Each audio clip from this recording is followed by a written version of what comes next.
This is Life's a Pitch TV.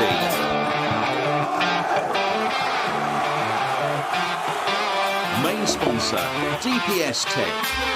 Also supported by Lakens, all about hearing. GBS Builders, Seckford Golf Club, Ashford Wright, John Keeble Cars, Venue 60, The Hudson Group, Sound 4 Pro Audio, Come Hither Design, and Suffolk Sound. Charities this year: Cancer Support Suffolk, Forget Me Not Golf, and Banter Coffee.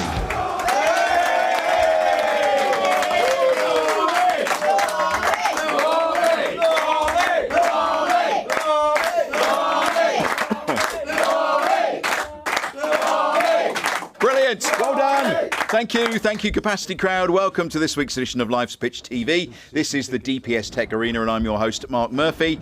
We have got a packed programme tonight. Wherever you're watching or listening, you are most welcome. Let me introduce to the team. Here's Terry Butcher, Russell Osman, in the Sound 4 Pro Audio production suite, Richard and John, and Sarah Jane is our floor manager this evening. Plus our Capacity Crowd. There were a few gaps at Portman Road the other night when we played Watford. There are a few gaps here tonight. It's understandable. You know, not everybody can make it out. Some Watford don't like driving in the dark. You know what it's like, don't you? But they are in fine voice. It is the Churchman Stand, sponsored by John Keeble Cars. Hey! And the North Stand, sponsored by Ashford Wright. Hey! Blimey. That was loud. Welcome. Can I just give a quick plug to our Christmas special? It's on the 16th of December, the Life's Pitch TV Christmas special. Our special guest will be Tony Mowbray. We're hoping very much there'll be somebody from the club joining us as well, but certainly Mogga is our special guest. You can get all the details by going to www.cancersupportsuffolk.co.uk.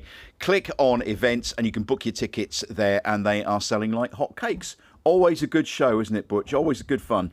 Yeah, it's great fun. Yeah. Yeah, and we told them originally for the first one to bring your pillow just in case you fell asleep, but there's no need for that now. No.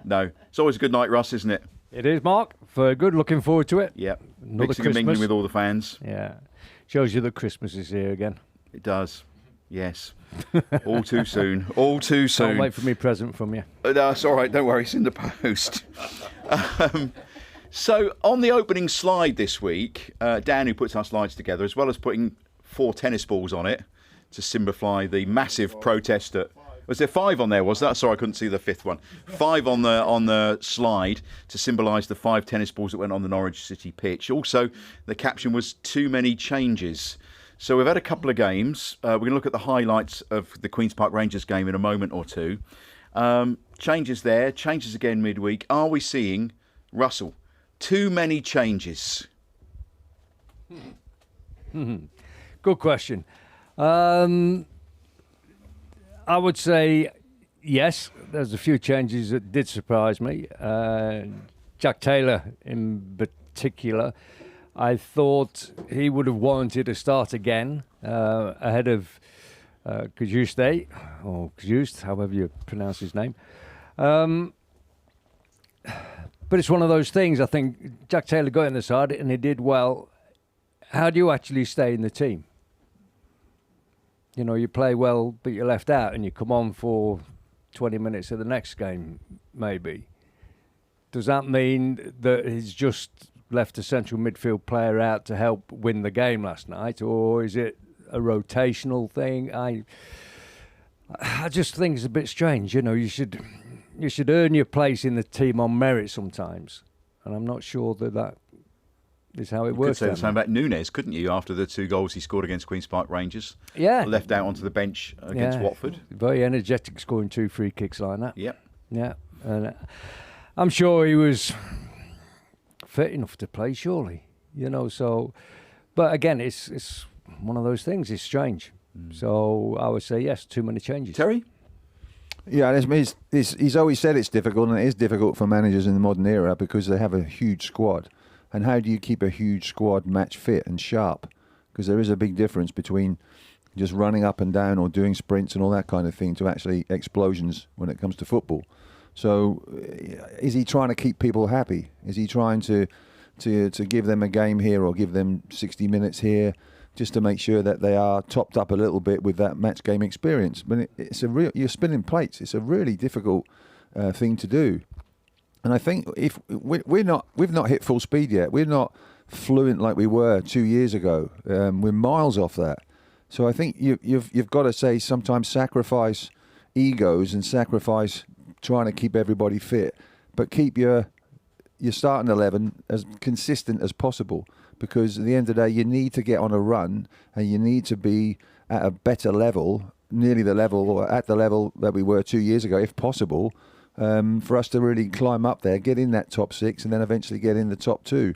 So it's all about the timing of the run, but I just find it really difficult. We can't understand it because in our era we just kept the same team, a winning team. We kept the team that knew each other very well. Yeah, we didn't have a big squad to no, rotate, did you? Many years ago we didn't. But when we were managers, it was very much similar. So you didn't want to. You have to upset players. It's like Arsene Wenger says, you have to kill players. I don't think he literally meant actually kill them. Yeah. Although I'm available, I can do that sort of thing. But it was like you have to kill them sort of mentally. And if you got to do that as a manager, you get paid big bucks to do that, don't you?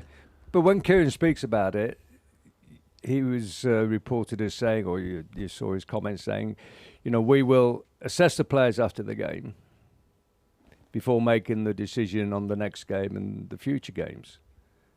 So the assessment is on what? On their physical fitness? Or are they assessed on how they played the game? And that's the thing I can't quite work out, and in our day, yeah, we are going back, but that is the Ipswich best side that we can play at the moment, and that's the team that's going to play week in, week out. And it's down to the opposition to find a way to beat us. Because that starting 11 should be good enough to beat anybody in the league on any particular day of the week. Now, we don't seem to be doing that. We seem to be picking a different side depending on what the opposition have to offer. And that seems to be the modern way to a certain extent. But is it him that picks the team? You would have to say, obviously, but is it the sports science? And the fitness coaches that are saying, you look at the chart of the players, like you say, assess the players. Is anybody in that red zone where potentially if they were to play 70, 80 minutes, they would pull a hamstring or a groin or something, or a calf or something like that. And then you come back to saying, well, actually, are they really fit? Are they as fit as us that all those years ago? They in this day and They age? should be. But look, fitter. George Hurst had received treatment for cramp at Rangers, I think it was. Yeah. He was down. He had cramp. We never had cramp. If we ever had cramp, Bobby Robson and Bobby Ferguson absolutely slaughter us. You're not fit enough, son, and they would give you extra to make sure you were fit. They should have got a fitness level at pre-season, and then you keep maintaining it during the season, and games will help that. But hang on a minute, if you can't, as a footballer, if you can't play 3 games a week, if we were in Europe, say, like Manchester City and Chelsea's and all these, playing Champions League football, I bet they would want to play Championship football and put themselves forward. And you've got to have players that are capable of playing 3 games a week, I feel, because it's a long, long season. But Dara O'Shea has played the international games and every minute of every game since. So I'm not sure how close to the red zone he must be. Or is it an easier position there at centre-half? But, probably that's why I was able to play 66 games, because playing centre-half is so it's easy, Russ, isn't it? Easy. Yeah, it's easy, You found it easy? I didn't find it easy. Precisely. So it isn't easy. So I was blowing through my... Well, you can't say it, can you? I wasn't... No, you can't. I remember it. You remember that? Yeah, I remember that, yeah. But Dara O'Shea is obviously fit to play every game. So they must assess him and say, yeah, the skipper's okay, and he keeps playing 90 minutes every game. So why can't the others play the full 90 minutes? I'll tell you, I had a look for Kayust. Kayust was taken off again, and he's not played a full 90 minutes this season. And he's the average of minutes in a game that he's played so far this season is 58 minutes. You can't even play an hour. 58 minutes. Come on. 58 minutes. You get paid a lot of money for 58 minutes. Wow. I wish that was me. Me and Russell. We we would if that on that rate, we probably got about £2.50 per week. Yeah. I was chucking a few stats around the other night, and I was looking at some of my appearances. And over the 8 years I played for the Ipswich first team, I think I racked up 47 3/4 games per season. So yeah, we had the lot in 80-81, the 66 there, but it was 52, 66. I think my worst was something like 35 when Bobby Ferguson fell out with me. So it wasn't really, that wasn't your choice then, was it? That wasn't my choice. No, I got well and truly bombed. Yes. Happy days. Yeah, it was. But it is a worry. It is a worry when you make all the changes. I mean, Nunes did very well at Queen's Park Rangers in a new role for him. I think. Well, he may have played that with Norwich. I don't know. Well done. Keep well done. up, You're not asleep yet, so that's good. But I just thought, well, he did well in that role, and you sort of think, well, give him another chance to play again at a number 10, because he obviously scored 2 goals from the free kicks, but he was buzzing about and getting the ball, and he likes to go forward, he likes to make a pass, he's a good passer of the ball. Let him have a chance there.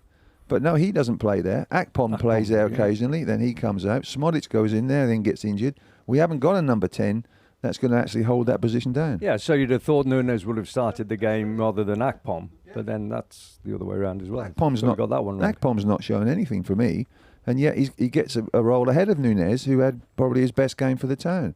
I mean, we hated him at Norwich, didn't we? But now we love him at Ipswich. That's right, yeah. Oh, it's nearly Panto season. That's great, isn't it? Oh, no, it isn't. Let's have a look at some highlights, shall we? Let's look back at the match away at Queen's Park Rangers, thanks to Town TV. Queen's Park Rangers host Ipswich Town in the Sky Bet Championship. To transition quickly, and us with our normal formation, with the 2 in midfield with a 10 just ahead of him. Waller-Egley on the right side, breaking into the penalty area, now delivering in towards George Hurst, and it is the perfect start for Ipswich Town. Waller-Egley with a burst of pace beyond Esquadinha down the Ipswich right, got to the byline, delivered in towards George Hurst, who had the simplest of headers 6 yards out, diverted it into the back of the net. The perfect start with the game just over a minute old. Madsen, Chair, bit of space inside the Ipswich half, approaching the penalty area now. Elias Chair trying to get onto his right side, and then the shot from Isaac Hayden, central position. Here's Waller-Egley receiving it on the Ipswich right side, moving towards the penalty area, letting fly with his left. Hayden with the switch. Chair, Esquadinha goes on an overlapping run. Chair trying to cut in field, goes for goal himself. Walton gets down to it, but the rebound is turned home by Roman Burrell. Assistant referee on this near side, aware of that. In it comes from Furlong. Nunez challenging Burrell on the edge of the QPR penalty area. It's all a bit scruffy, but Waller-Egley feeds it into O'Shea. O'Shea across goal towards Hurst, and Hurst coming in. Corner kick, in it comes from the near side, and it was Nardi underneath his crossbar, and then it drops for Philogene, and Philogene volleys over, but it was a corner that caused problems for Paul Nardi. Takes one of our midfielders needing to turn on it. O'Shea, long ball downfield. Hurst has chested it down to Nunez, and this could be promising for Ipswich Town. Philogene just outside the penalty area on his right foot. Steve could, but Hurst wasn't quite on the same wavelength there as Marcelino Nunez. And then O'Shea is dispossessed by Richard Kone. Kone inside the penalty area on his left foot, across goal, and Walter makes a very smart save. Can the second half start in a similar fashion? Davis and Nunez standing over the free kick. It's a 5-man QPR wall. It's Nunez, it's into the corner, it's brilliant. A lightning start to the first half, a lightning start to the second half as well. And Marcelino Nunez gets his first Ipswich goal in trademark fashion. A free kick into the corner, QPR 1, Ipswich 2. O'Shea back to his goalkeeper, Walton. Walton giving it back to O'Shea. Chair is on the press. O'Shea chops away from him. Now Furlong. Ipswich have played their way through that QPR press well, and there's space for Waller-Egley right side. Waller-Egley driving towards the penalty area. Furlong supporting. Furlong, can he stand it up towards Hurst? Hurst coming in at the back post, gets his second of the game. Ipswich have breathing space, and you have to say that is wonderfully worked from back to front from Ipswich Town. The Blues at their free-flowing best, and it was George Hurst at the back post to head home his second of the game. QPR 1, Ipswich 3. Madsen away from Furlong. Mattissi was snapping back at him. Play goes on. Kone delivering a cross. Just wondering how long they both get. Great ball from Philogene inside to Nunez. Nunez now inside the centre circle, moving forward. He's got Hurst ahead of him. Nunez goes for goal himself. There is an angle there. It is going to be Nunez, and it is in. Deflected in off the top of the wall. Marcelino Nunez will take the acclaim. It's another free kick from the Chilean, and it's QPR 1, Ipswich 4. Here is Poku. Saito in space inside the box. Saito, good save by Walton. Shifts it first time to Darragh O'Shea. O'Shea fires that one out to McAteer. McAteer trying to find Akpom in behind. Akpom into the penalty area now.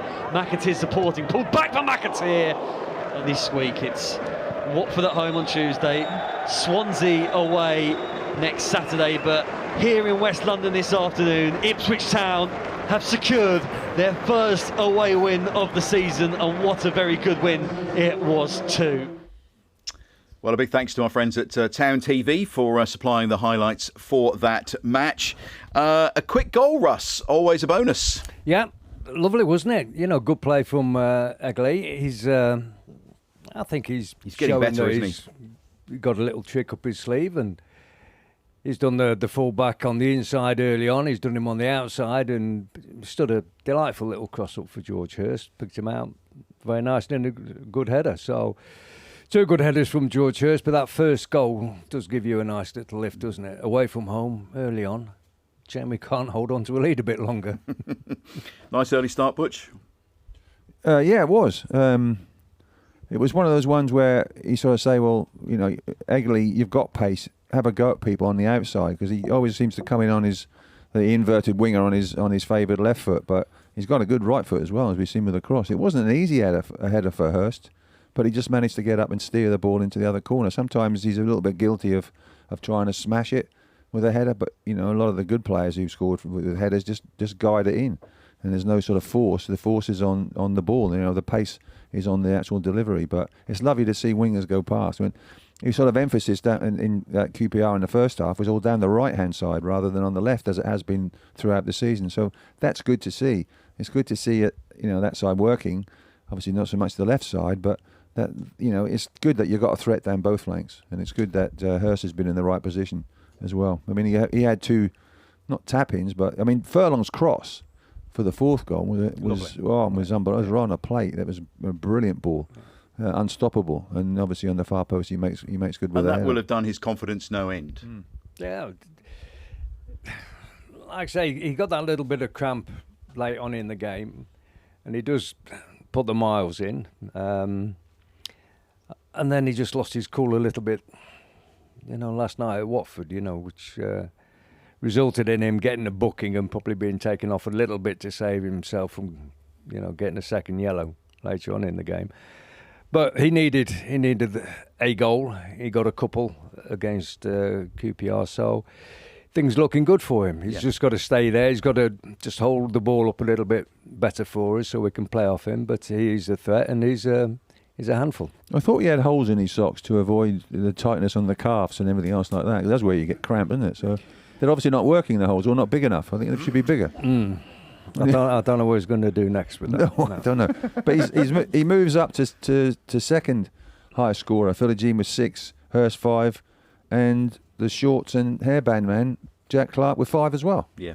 Yeah. So we are seeing some goals coming in now. Yeah, well, there's a good little competition between the three of them. You just need a few more. Obviously, Nunez has got 2, but you need his a free few kicks. What did you make of those? Oh yeah, I mean the thing about we were laughing about the second one.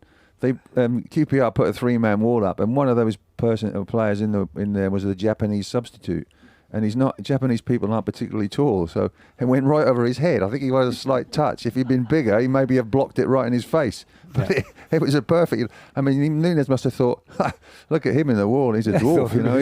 Yeah, and he put it right over the top of him in the net. The goalkeeper. He didn't know what to do, did the goalkeeper? He was moving from side to side, and he got across. Well, the first one, he's got a 5-man wall. So he's got a 5-man wall blocking half the goal for him, and he just stands in the vacant half. And then as Nunes comes up to take the free kick, you can see the goalkeeper shuffle behind the wall. And the free kick goes in exactly where the goalkeeper was standing. I think we'd have had a few choice words with Paul Cooper if he'd done that. So, yeah, slaughtered him. At the end of the day, it's the wall is there to protect that kicks. side. You set your wall up, you go to all, and it's a 5-man wall as well. So he's got a big wall there. Half his goal's protected, and he's still wandered in behind it. It was just great to see the pace and the accuracy, pinpoint. We haven't seen that for quite a while for some people. But we had it with Chaplin a little bit. Davis can hit the ball like that, but it was really powerful. You never really expected, especially from the second one. You never really expected it that wide. And we were saying, there's this big space there for him to hit, and he hit it. And with pace, you have to have that pace. It seemed to get up and down over the wall. Well, it went through the wall because of the Japanese guy was there, but there we are. It went through and in. But he likes taking a shot on from distance as well, as we saw in the QPR game, from 25 yards. He's got a great strike on him. He hits the target more often than not. So, yeah, he's good. Yeah. So a good all-round performance. We were happy with that, weren't we? Yeah. QPR, yeah, absolutely, yeah. Yeah, no, it's good. 3 points on the road, fantastic. Yeah. Tuesday night at home against Watford.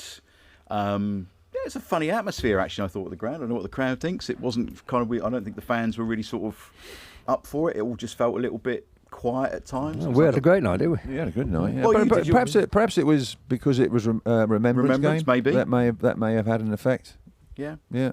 But you were part of the Medals to Marches, the Combat to Coffee thing, to go to the ground. Medals to Matches.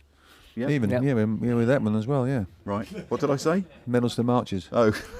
We actually marched to the game for Close Medals enough. to Matches. Yeah, that's the one. We know what you meant, Mark. It's okay. Yeah, thanks for pointing it out, Butch. Yeah, all right, no problem. Yeah, we had the Piper and Six Pipers. Six Pipers and the last post and the last post. A couple of pints on the way down and a couple of pies when we got there. It was very nice. Yeah, the guy who played last post when we were in the bar in Ipswich, he's 84, a veteran, and he was note perfect. And unfortunately, I have to say it, the bugler on the pitch wasn't. No. And all the military guys would have been, whoa, big mistake there. He'll be in the blooming clink after that. I must say a thank you to Tom Ball as well for organising a pint for everybody. That's when nice. we got down the ground as well. So thank you, Tom. So you for that. did really well, didn't you? With the voucher that we got. Oh yes. He went down because we were in the Churchman's. Yeah. The Sir Ralph Ramsey stand, as they call it now. But we were in there. We're right up in the gods on the right-hand side. It's a great view of the pitch. So Russell says, we're absolutely starving out of the meal. So he says, I'm going down. I'm going to get I'll see what can happen. So he had the 2 vouchers. Yeah, the 2 vouchers. So he went down, and 10 minutes later, he sort of came back up, and he's got 2 pies. And I'm thinking, well, you get a pie and a drink. But he said to me, we had the pie. He said, instead of getting the drink, I asked for another pie. And the guy was very good. Yeah, the lady. The lady served me, yeah. Very good. So then when you came back, and honestly, I've never ate something so spectacular as that. We were absolutely starving. Yeah. Absolutely But starving. I got a voucher back as well. Yeah, you got a voucher Excellent. back. Yeah, so I thought, well, I'll try my arm down. I went down there. Oh, you never know, do you? So I went down. And at half time, it's mobbed. It's like the queues are about 30 deep and all that sort of thing. I'll never get back before the start of the game. But I said to you I wouldn't get back. Didn't they pave the way for you to go right through to the front? No, they would get out of the way like that. No, they were obviously stood their ground. Came back with a bonus though, didn't you? Oh yeah. So I went to the counter. The game was just about to kick off for the second half, and I said to the guy, "My friend Russell has been down before. I don't think it was the same place." And I said, instead of the drink, I get a pie. Instead of the drink, can I get another pie? So, and this guy said, no, you got to pay for their second pie. And I says, well, look, my friend's done it, so, come on now, give us a break, sort of thing. I was pleading this and I'm pleading that. So he said no. So I says, so then the manager saw me and then came over, and luckily he said to the guy, what's the script? Pie for this and pie. He says, no problem. He says, I'll put it through the till. So he put it through the till, and it was great. So I got the pie. So I had the 2 pies. I had the tomato sauce, the ketchup, and then the others with the knives. And then he said, he says, it's a bonus for you. So he gave us a sausage roll as a bonus. So I got a bonus. Excellent. Whoa, it's a great night. So I brought it back up. And I never got this from Tom. So we had the pie, and it was really good. I couldn't get a steak pie. The steak pies are magnificent. They're really good. So we had a Balti pie. Yeah. And I had a chicken and mushroom pie, which were brilliant. And then the sausage roll, I said to Russell, look, you halve it. So Russell halved it and gave me obviously the half, and you had a half. And my jeans were just covered in flaky pastry. I thought, wow. And it wasn't a dry sausage roll. It was quite greasy. Yeah. And I'm thinking, I'm going to come back and my wife's going to go bananas at the state of my jeans. So we demolished them pretty quick, but the mess underneath us on the terraces. And the wife still went bananas. She went bananas, yeah. Well, she went bananas because I got back.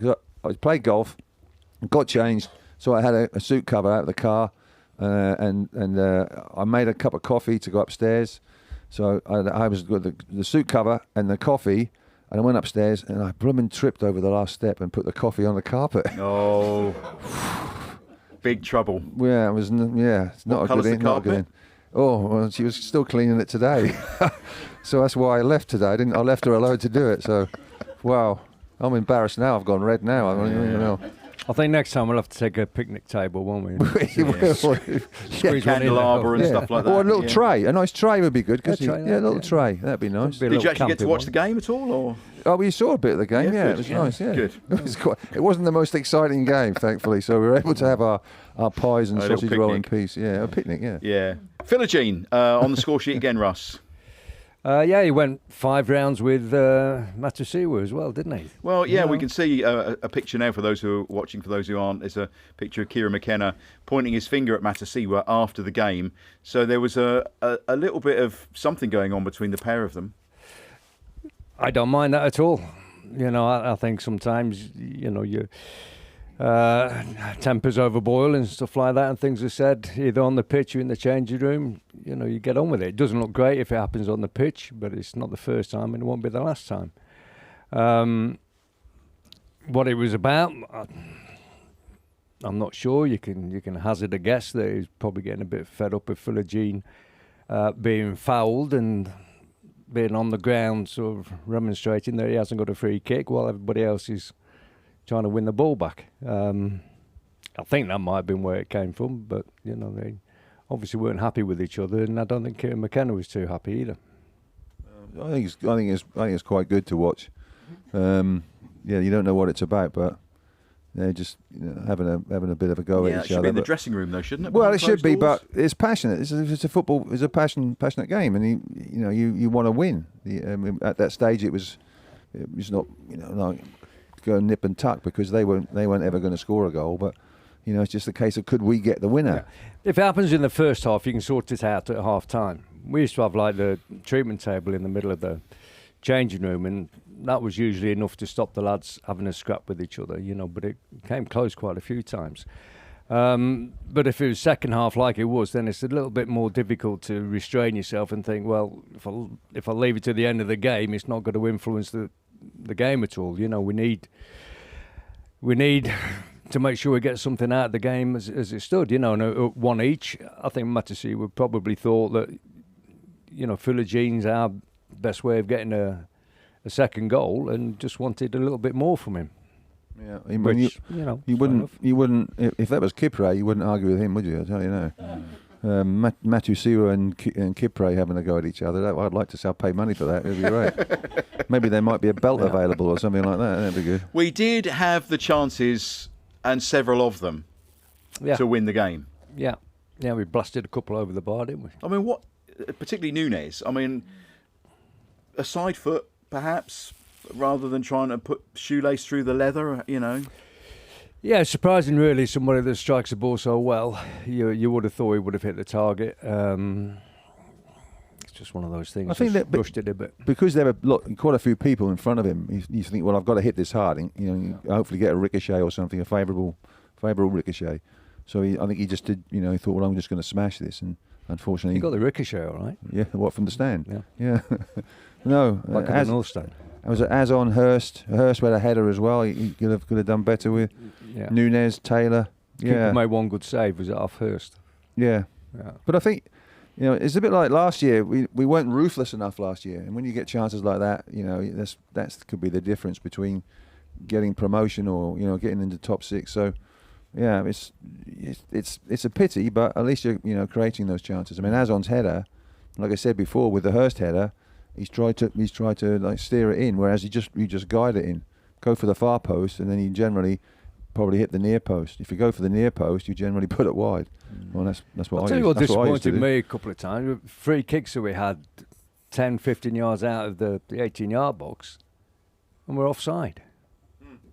The ball's clipped in and we're offside. We think, hold on a minute, we've got a set-piece coach and finally tuned everything that we do, corners, goal kicks, free kicks, stuff like that, and 2 back-to-back. We've run offside. I thought, referee, how well did he do last night? I thought he did great. I thought he was all right. Well, he may well have been, but he was the man in charge. Yeah, there should have been a few more yellow cards, shouldn't there? Well, possibly a sending off. Where? Who? For Watford. Was there? Yeah. No, Oh, well. no, I didn't think so. I think it was all right. It's all right. The game flowed. Sticking up for the rest. Must have missed that. Might have been going for me pie when that happened. Yeah. Terry was brushing the crumbs away, wasn't he? I was. Yeah, I was. But do you not think as well? If you go away from that, the crumbs, you go away from that, and you look at the team. The team plays. Well, you said this before, didn't we? It plays the same whether we win or losing or drawing. It just has that. You have the pattern of play. That's how you play. Is it not now? Do the opposition now know that how they're going to play, and therefore they can combat that? I mean, Watford got men around and harassed us and got stuck into us all the time. They were nicking balls and they shouldn't have nicked balls. They were dogged, weren't they? So, but the way that we played, we couldn't actually break through them. Although from crosses in the box, we got chances. So therefore, the more crosses you put in, the more chances you're going to get, and ultimately the more goals you're going to get. Are we not too predictable? Yes. We're really predictable. Yes. You said a word to me about being rigid, didn't you? With us, we're very rigid. We're like robotic. You know when the subs are going to come on. You know who the subs are going to be. Calls them all over. And yeah. Well, funny you should say that. There was one incident that I picked out that Terry's related to, really, is Akpom got dragged over to the left-hand side on the halfway line in general play. And as soon as he got rid of the ball, he couldn't wait to get back into his comfort zone in the inside right position. And he thought, well, he could have stayed there for a bit and got the throw in and just kept a bit of momentum going. But the first thought was, must get back into the shape. And maybe we're just getting a bit stereotypical. Yeah, I think we're pretty easy to play against, to be honest. But and the subs, right? The subs, on average, the subs are in the 64th minute, the 75th minute, and the 84th minute, and that's the average time for all the substitutions. And it seems as though, with the 5 players that you can bring on, that's the way it's got to be. But it isn't the way. But it worked when we were going up, didn't it? When we played Norwich, we didn't make the substitutions till later on, which was, he's obviously seen the game and thought, well, if I make a change, then it might just change our change the way we're playing, and it might affect the team. So he didn't put them on, and we were winning as well. So, it's always nice to be in that position. So he didn't actually change. So, but that's what I say about being predictable. It just underlines that, let's do something different. And I've never seen Kieran McKenna change his wide men. A lot of managers would change the wide men if they're drawing or losing the game or whatever. What, swap sides? Swap sides, just to see what they can do. I mean, I like to see Jack Clark on the right-hand side because he can go past people and deliver a good cross. He's always got to come inside, and he delivers a flat cross with his right foot rather than get to the byline like Furlong did. So, and then also change the system as well. If it's not working and you're level and the opposition are comfortably stopping you from playing, go to a system which they don't expect to play. And I think that from a coaching point of view, you would get marked down for that if you don't do that, because you haven't really tried hard enough to ensure that your team stands every chance of winning. And I may get in trouble with Ipswich, but I don't care. I want them to win the games, and you win the games by any means. We were talking about Ben Johnson later on in the game. He got to the 80-minute mark, having a good game, and then suddenly just hit a brick wall. He was huffing and puffing, wasn't he? Oh, huffing and puffing. He was blowing and gasping. And you just thought, crikey, he's had a good game, good contribution, but where's your 90-minute resilience? coming from, or your 100-minute resilience coming from if you never play 100 minutes?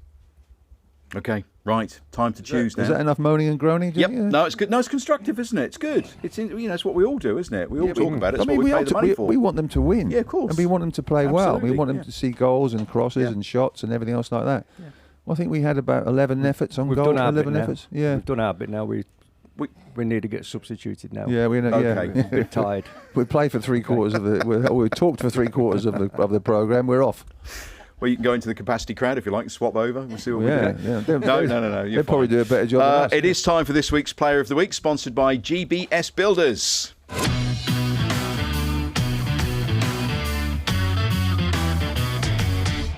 Do you want to do QPR and then Watford? Or all together? QPR. QPR, okay. Nunes for me. Nunes for me. Okay, Nunes it is then, I think. Player of the Week. Against Queensrÿche Rangers. And Watford. I'm going for Mr. Furlong, Okay. because I just think he needs a little bit of appreciation. I think Okay. he's doing all right. Yeah. Terry? Egerly. I think he's now got the bit between his teeth. He realises where he's at and what he has to do. I think that sort of enjoyment of playing in that position is good for him. Yeah. We're now getting a bit of balance down the right Absolutely, side, yeah. aren't we? So It's really, really good to see. And I think he's young enough, and he'll have the legs and the experience he gets from playing with good players will certainly help him. Okay. I like him. He's exciting. All right, so the capacity crowd is going to choose Furlong, player of the... No, Egerly? Well, not much as much reaction as there was at the ground. Does anybody else think anybody else should have it? Kipre? Kipre? Yeah, Kipre, yeah. But he's a centre half. They don't really get that, So Yeah. Yeah. Well, Sadly, we can't last hear you, night- Ray, because we've got a mic over there. well, But yeah, you say he made some good interceptions, but when he did make the interception, he gave the ball away quite easily. So there you are. I thought the put- player of put- the match last night was... So put that in your pipe and smoke it. Yeah. was Dave on the PA trying to get us to shout Philogene. Shall we try this? Yes. Jaden! Jaden! Jaden! Don't know, we'll do that again I next think time. he enjoyed announcing Fabio Wardley more than any of his football-related It's a tough stuff. job, I'll tell you. It's a tough job to do. Right, Alan Judge has announced his retirement. I spoke to Judgy. He's going to come on the show in the next couple of weeks. He's Lovely. on Good. childcare duty tonight, otherwise he would have been here, but he's going to come on the show. So I just announced his retirement. It was a good guest when we had him on before. And good wholehearted little player. He was. Yeah. Yep. Yeah. You never knew what he was going to do. So always a tough one when you hang your boots up, isn't it? As you two know. I don't think he knew what he was going to do, to be honest. But no, he was good. He was exciting, wasn't he? Yeah. Yeah. A good player, just unlucky with injuries Yeah. right at the end of his career, I think. So he's going to be on the show in the next few weeks. Scoey's coming on in December as well, Yep. which would be nice. The women lost again, 4-1 to Newcastle. It's proving to be very tough for them. But, it's a big learning curve, isn't it? As we know, when we went up to, Yeah. bigger One game leagues. at a time. Now let's talk about Norwich. Well, there was meant to be wasn't there? There was a protest because they're not very happy because they are, as we speak, second from bottom, which is hilarious. And there was meant to be, and they're doing the ground and they're not happy about that, are they? So there was meant to be a tennis ball protest. And I think even Nunes was going to get a tennis ball out. There he is, look, holding up his tennis ball, ready to throw onto the pitch. Going for the googly, isn't he? We've also, and there's the cartoon of him throwing the tennis ball at a canary. So, laughingly, for a joke last week, I brought my dog Wolfie's tennis balls in, and I brought 5 tennis balls, and here are the 5. Okay. And that's all they managed to throw on the pitch. So whether they were all watching the show thinking, well, we'll throw 5 on then, like they did down the road. There goes one, there's another, there's another, there's another, and there's another. Massive protest, wasn't it? Brilliant, hey? Pathetic, aren't they? Aren't they pathetic? Well, it just shows you they're pathetic at everything. Yeah, I can't even have a protest.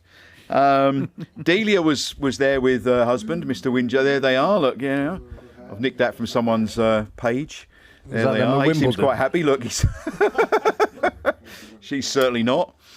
I mean, it's not far off a Let's Be Having You moment, is it really? What's she got in her left hand, by the way? Did you see that? You didn't see that? know. No, okay, fine. I'm not sure. Don't zoom in. And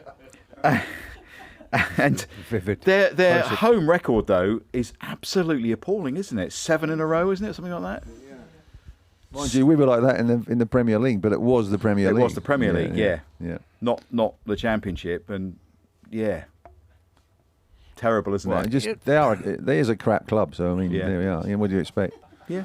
I do think you have to look at the players more than the manager, because any player that's got any self-respect should be rolling his sleeves up there and making sure that they start winning games of football. And they need to get hold of each other, regardless of who your manager is, who your coaching staff is, whatever. You're still getting paid to play your football, and it's still supposed to be an entertainment business that you're getting very well paid to entertain the crowd, and the players aren't doing it. No. Simple as that. May it continue. I'm delighted. Well, not We're all long. delighted, aren't we? We're all delighted. Not long. Sheffield Wednesday might overtake them. You never know at this rate. But fear not. Rumour has it that they've got a new star player. There he is, Andrew, the artist formerly known as Prince Andrew. Andrew, Mountbatten, Windsor. There he is in a Norwich shirt for those who are listening. Well, he will live in Sandringham, so he's in Norfolk. So Perfect, yeah. Can you imagine how, when they're putting the letters on the back of his shirt, Mountbatten, Windsor? Yeah, it would come right the way around, wouldn't it? Come right around here. He's now officially Windsor. one of their own. Yeah. Well, steady. Would that be the most letters on a football shirt to have Mountbatten, Windsor on? I don't know the answer to that. I just posed the question. Because there's quite a few, isn't it? Well, they're not. He'll not just put Andrew on there, will he, or something like that? No. What, like Jaden has on? Jaden! Yeah, Sorry. yeah. It's probably You missed it again, look. Could have been Philogene. He's probably got a nickname. Yeah. You get Randy Andy on there quite well, can't you? It's got 4 letters in it. Yeah. Anyway, How do you spell? it's time for this week. It's time for this week's Thanks, Richard. Ask the Legends. How do you spell? Simon's here this week, and hello, it welcome. is Russell 11, Terry 10.5. Yeah, but where did that half a point come from anyway? It came last week, Russell. Weren't you here? It's good. Yeah, I'm happy. I was happy with that. Yeah, okay. You were moaning like hell before we went on air. Yes, I was. Yeah, Yes, but you're happy with it I'll now, take are you? the half. Yeah. Okay, all right. Well, if I went to court, I'd probably be stripped of the half. So I'll Yes, take you the would, half. yes. Yes, take the half. Anyway, here is Simon to see, but it's very, very close. Very close. So whose pick is it this week? I can't remember who did Me, you I pick think, last innit? week. So it's Russell this Russell week. this week, yes. Come on then, Russ. What are you going for? Go on then. Home or away? Home. Home question for 1 point. Which Ipswich goalkeeper saved a penalty against Inter Milan in the 2001-2002 UEFA Cup? Was it Richard Wright, Andy Marshall, or Matteo Sereni? Choice of 3, A, B, or C. Can you repeat that again? Yeah, of course. So which goalkeeper saved a penalty against Inter Milan in the 2001-2002 UEFA Cup? Richard Wright, Andy Marshall, or Matteo Sereni? I've got to go with Richard Wright. Is the wrong Wrong answer. answer. It's Matteo Sereni. Is it really? What a- well. Was that the only thing he did when he was at the club? Yeah. I think it probably was, yeah. I do remember when he arrived and he brought his very beautiful Italian wife over, and she was walking around Ipswich Just one Sereno. down Upper Brook Street looking for the designer shops. Anyway, Is he still walking around the streets? Yeah. possibly. He's certainly not. Terry, so it's away for you. Yes, I'll go away, Chance to please. take the lead as well. Yeah. Isn't it? Has he been in front this season? Terry's been in front He up has. until He about a has. week ago. Right, yeah. come on, Terry. Skiing. Sorry. Skiing. We're going for. Oh, can I go home? So, Eddie the Eagle Edwards jumped 61 metres in the ski jump event in 1988. But which city hosted the Winter Olympics that year? Can you pick a harder question at all? Is that possible? I knew it might be downhill after this. But Yep. So Eddie the Eagle Boom, boom. jumped. Thank you. You're on a slippery slope with this one, I'm on a Simon. slippery slope, Yep. yeah. Yeah. And it wasn't Norwich. Which city were the Is Winter there not a Olympics? ABC? No, No? no multiple. No, No multiple choice. Blimey. not for the away question. I don't actually know of any host cities, possibly. Quite rich. Chance to go in the lead, Butch. I know. Can I come back to you after the show or something like that? No, I have no. Hang on. Innsbruck. No. Good guess, though. It was Calgary in Canada. Calgary in Canada. We played there once, didn't we? Yeah, we just the Stampede. Yeah, it was Yeah. Calgary I'll tell you Stampede. what, the ambience in the room is a bit like The- Portman Road the other night. Yeah. You know, it's all gone a bit Stunned quiet. silence. Yes, I think they're getting the same that entertainment. was. It was quite tough. But Russell 11, Terry 10.5. well done, everybody. Well done. It's time now for our game, Life's a Pitch and Putt, sponsored by Seckford Golf Club.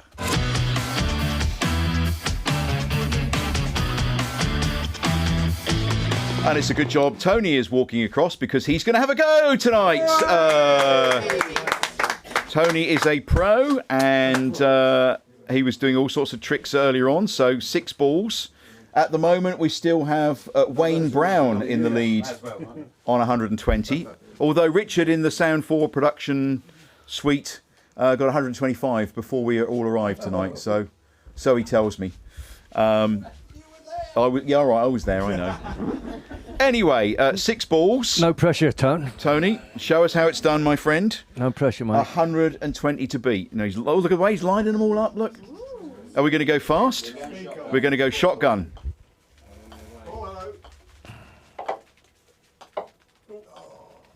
Oh no! Oh, it's not all across the line. No. So the one that's in is in the 30. 30 points. Well done, Tony. Well done, Tony. No, we'll another save 5 Simon minutes for to another kill week now. when we haven't got a guest. Yeah. I'm dead in line with it here, Tony. It wasn't quite over the line, but it was very close. Yeah. No, your watch didn't go off, did it? So that was No. fine. Yeah. Never up, never in. 20 points. Brilliant. Right, so time for On This Day in History.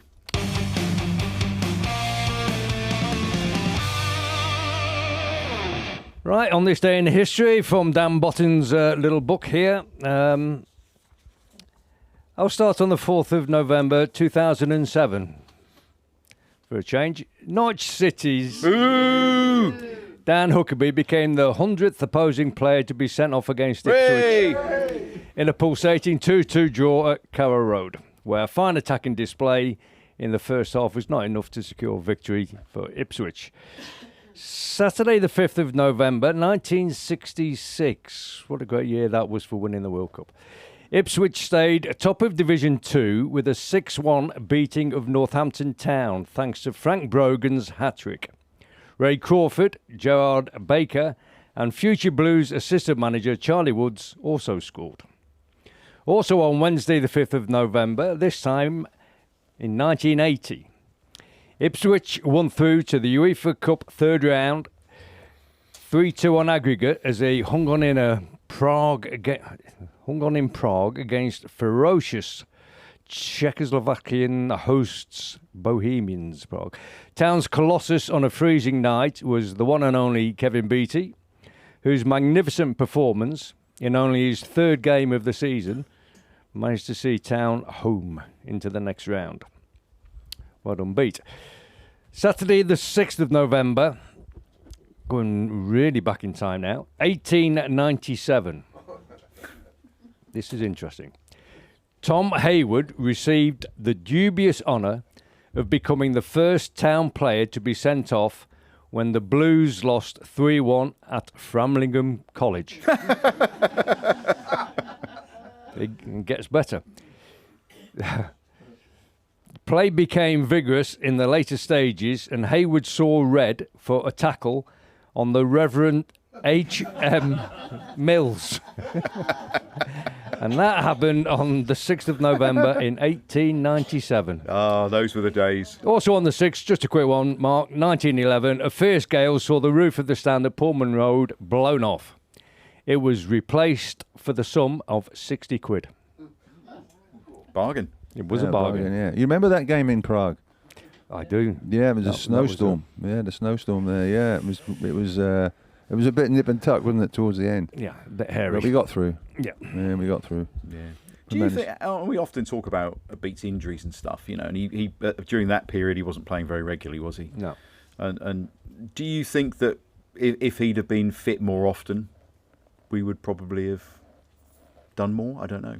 Yeah. Oh, without undoubtedly a doubt. so. Without a doubt, he was a colossus. So, yeah, at that stage, you played on because you weren't fit to play for the next game, but you had an appearance money, you had a bonus win, so you needed the money, so you committed and you played.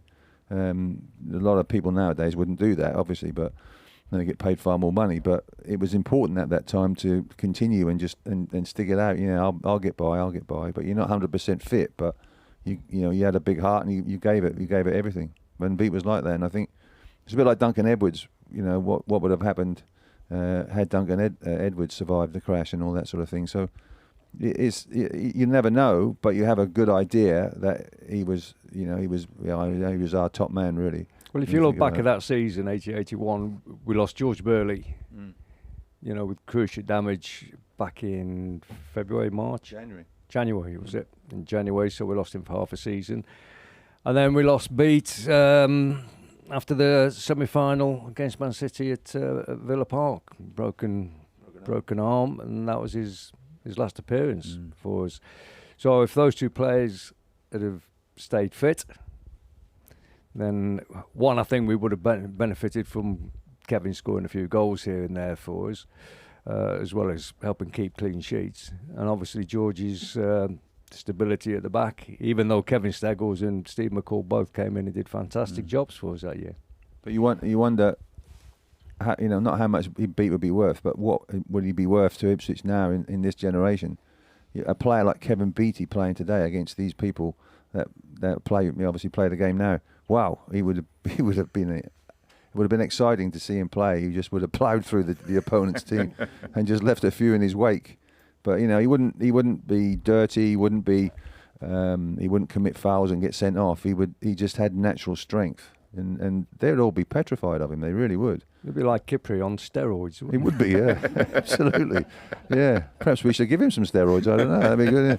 Yeah, but he would be, wouldn't he? I mean, you talk about millions and all this sort of thing. 100 million for this and 100 million for that. I mean, Van Dijk was 75 million, and so was Harry Maguire around about that money. Beat was just irreplaceable, really, when you think about it. And he was one that could win games individually at the back, defending well, but also up in the opponent's penalty area. So yeah, it would have been a joy to watch him. Well, it was a joy anyway, wasn't it? Yep. But if we can talk about him just for a minute longer, set pieces. Would you have tried to isolate him 1-against-1 and set pieces for us and just let him go and beat somebody in the air? we would try and isolate him, yeah, because he would beat anybody. Get everybody else out of the 18-yard box rather than have the mad scramble that we have these days. Yeah. And just say, I just hang it up and let Beat go and out-jump everybody. Yeah, you would. It would be Just be knock exciting. him out of the way and just bulldoze through. You sort of have that memory. You have that sort of vision of him, being in full flight. It was marvellous, and you'll never see the like again, unfortunately. No, good to see. You have another book next to you, Russell. I do. Yes. Yes, this one from John Smith.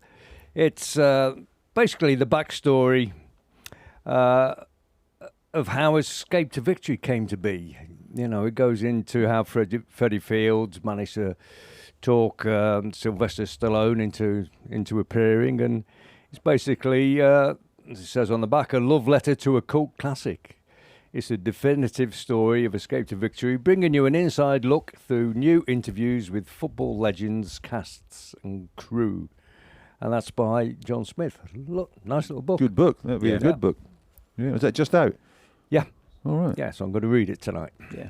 Oh, good. Loads of people love the film. It's one we know what's going to happen because we've seen it so many times on ITV4, but it's still always very popular, and lots of people talk about it. And it'd be interesting to read that. Cult film, isn't it? Cult classic, yeah, absolutely. On this day in. Yeah. Talking about cult classics, it's time for the Man v Fat results. Another busy night of football at Lindbergh Road saw the guys record a small group loss in weight. Congratulations to Olympiacos, who completed the treble, which comprises of the Pitch League, Scale League and the Combined League. Ipswich Town finished second in all three. All right, very good. So well done the Chips, but well done to Olympiacos. After a small shake-up of the teams, I am pleased to announce, this is for you, Terry, that making a comeback next week will be Man Titty. Oh, the titties are back, yes. Yep. Go on, Man titties. Titty. And also next week they'll be alongside Not in Your Mum's Forest. Have we got a PG on the show or anything like that? Wow. I might have to transfer allegiance. I don't understand that. Not in Your Mum's Forest. I don't understand that. Just gutter off the end of it or something. This week's results: Olympiacos 10. No, can you just pronounce that? Can you just say that again? What? Not in Your Mum's Forest. Yeah, that's good. That's the one. Right. Yeah. Yeah. Yeah. This week's results: Olympiacos 10, Portugal Fatsuma 2, Watford FC 2, RB Liposuction 13, the Pink Panthers 4, the Leyton Oreos 6, Ipswich Town 13, the Blubber Blues 5. So next week we'll be looking out for Man Titty and Not in Your Mum's Forest. That's from Man v Fat Mark, who sends his best wishes to town on Saturday away to Swansea. What do we think, boys? I think we'll 1-0 Ipswich. Okay. 2-1. 2-1? Yeah. Can't see us keeping the clean sheet. Okay, I'm going to go for 3-1, as always. It was nearly 3-1 at Rangers, wasn't it? Yeah. He was nearly right. Anyway, it's been a good show. Thank you, Capacity Crowd. Thank you, Legends. Thank you. We'll be back next week at the same time. Don't forget to book your tickets for our Christmas special. It's at Venue 16 on December the 16th. Our special guest is Tony Mowbray, Mogger. You can get your tickets by going to www.cancersupportsuffolk.co.uk/events. You can book your tickets and everything on there. And don't forget, if you watch on YouTube, do smash the subscribe button and click on that like button as well. It does help the channel no end. Hopefully, fingers crossed, we'll be celebrating 3 points next week. But until then, everybody, Blue Army! Blue Army! Blue Army! Blue Army! Blue Army! Blue Army! Blue Army! Blue Army! Blue Army! Blue Army! Blue Army! Blue Army! This has been a Life's a Pitch TV production. Main sponsor, DPS Tech. Also supported by Lakens, all about hearing, Seckford Golf Club, Ashford Wright, John Keeble Cars, GBS Builders, Venue 16, The Hudson Group, Come Hither Design, Sound 4 Pro Audio, and Suffolk Sound. Our charities this year: Cancer Support Suffolk, Forget Me Not Golf, and Combat to Coffee.